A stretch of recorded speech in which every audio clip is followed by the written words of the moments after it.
O echipă de pădurari a numărat într-o zi 124 de capre negre în rezervația naturală. A doua zi a numărat 115 capre negre. Câte capre a numărat echipa în cele 2 zile? Descompunem numerele în sute, zeci și unități. Adunăm sute cu sute, zeci cu zeci și unități cu unități. Calculăm așezând numerele unul sub altul și adunăm unități cu unități, zeci cu zeci și sute cu sute. Verifică prin adunare și prin scădere.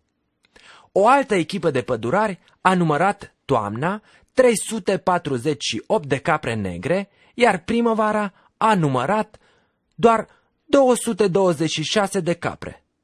Cu câte capre a numărat mai puțin primăvara?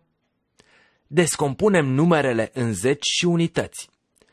Scădem sutele din sute, zecile din zeci și unitățile din unități.